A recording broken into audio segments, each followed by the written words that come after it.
Alexandria, Egypt, Mobitone News brings you the latest incident to upset the chancelleries of the free world. President Nasser delivering his fiery speech telling of his nationalization of the Suez Canal.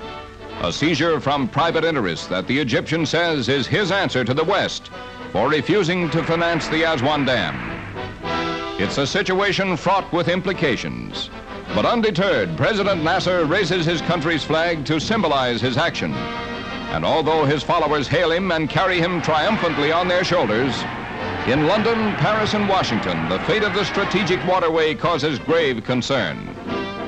A lifeline between the East and West, the free world does not want it dependent on the Egyptian government, which sends U.S. Undersecretary of State Murphy to London, where he is interviewed on the crisis by British pressmen. Have you brought any plan with you for action against Egypt? I can only say that we are going to engage in these conversations with our friends here and explore the matter. We haven't got to the point as yet of specific proposals. What do you think of the idea of using force to protect Western projects in the Middle East? Really no comment on that at this stage. Does your government now regret its decision not to help finance the Aswan Dam? We have no regrets, no.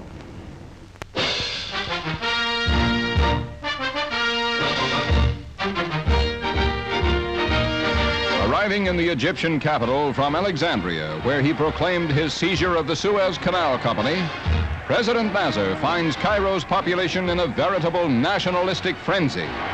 An acclaiming multitude which escorts him like a hero to the presidential palace, where he delivers another fiery speech in answer to opposition to his provocative action. Action which brings U.S. Secretary of State Dulles flying to London, where the English wait in the rain to see another momentous conference get underway at 10 Downing Street.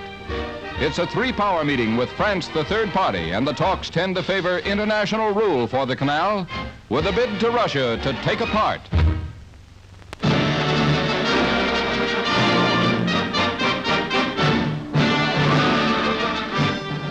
In Cairo, President Nasser's top aide, Wing Commander Ali Sabri, explains Egypt's challenge to the West by its seizure of the Suez Canal, but pays no heed to protests as his country drafts plans for a general mobilization. A threatening gesture that sees French, British, and U.S. forces in the Mediterranean spring to activity, as here at Toulon, the great French naval base, where a fleet has gotten ready to steam Suezward. While in England, naval reservists converge on Plymouth to man 3 aircraft carriers that Britain is dispatching to the troubled waterway.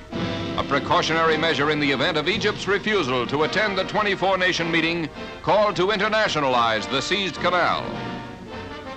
Regiments of paratroopers, too, are on the move, as here at Portsmouth.